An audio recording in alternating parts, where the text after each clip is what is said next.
Ladies and gentlemen, please can I introduce our party leader, Nigel Farage.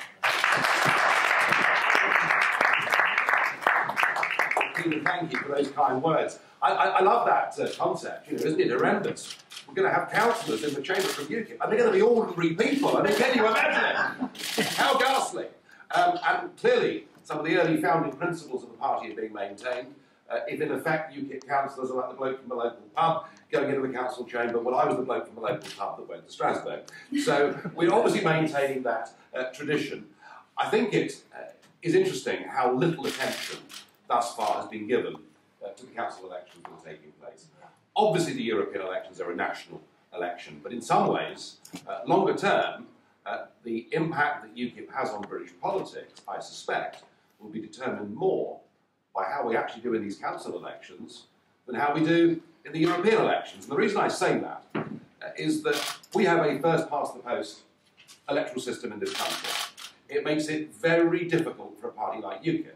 Because if you think about it, all the parties that have existed, all the new parties that have emerged over the last 150 years, they've always had either a socio-economic base, the Labour Party's for working people, the Conservative Party more for the middle classes, or they've had a regional base, be it the SNP or Clyde or whatever it is.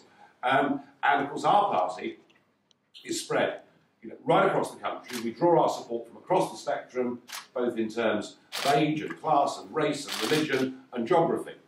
And that is why these elections matter. Because there is a precedent for a party in modern British politics that actually used pavement politics, old-fashioned campaigning, not relying just on the soundbite, but actually getting out there and knocking on doors and understanding the local issues and engaging with voters, and that was the Liberal Democrats. Now, I'm not suggesting that we copy any of the Liberal Democrats' policies. In fact, having had 2 debates with Nick Clegg, I'd say absolutely none of them. But Paddy Ashdown was a brilliant leader of the Liberal Democrats, because if you analyse what happened to them, from the 1992 general election to the 2001 general election, their number of votes across the country didn't increase. But the number of seats they held in Westminster trebled. Now, for us, getting over the line, winning that first seat in Westminster has not been easy. Not been easy. We came very, very close in Eastleigh. If you look at the recent opinion polls, they show us for the first time actually in the lead in Eastleigh. But the way that Ashdown and the Lib Dems did it was by building up local bases of district councillors, of county councillors, or perhaps, in the case of unitary authorities, those two. And once they got half a dozen councillors elected within a constituency under the first-past-the-post system, they understood that the perception of the Lib Dems in that constituency changed from being, well, I quite like them, but it's a wasted vote, to, well, crikey, they're winning council seats here. Who's to say they can't win in a parliamentary contest? And that is why these elections matter.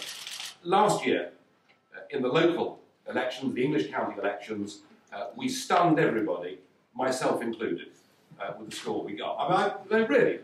We got 4 or 5% more than I thought was even possible for us at that stage.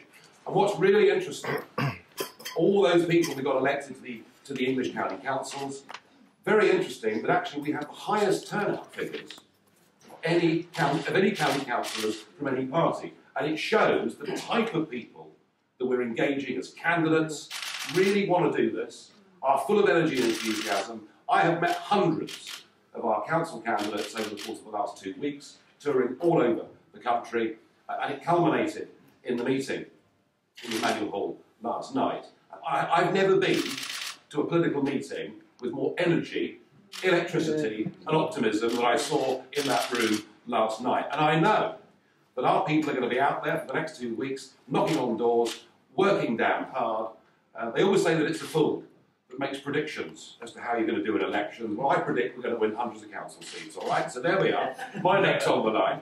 And either I look very stupid or quite bright. No, I think we are going to win hundreds of council seats. And it is as a result of all the data we built up last year, the data we build up every Thursday when there are district and county by-elections, and the data we build up from both the European elections and the council elections this year. And it's on the basis of all of that that we will, over the course of this summer, be choosing our target seats for Westminster next year. So the European elections are absolutely my frontline priority. Of course they are.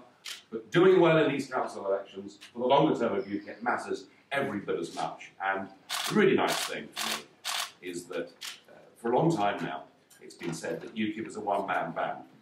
And now I can turn up at rallies like last night, or press conferences like this, and know that I'm just part of the supporting council. Thank you.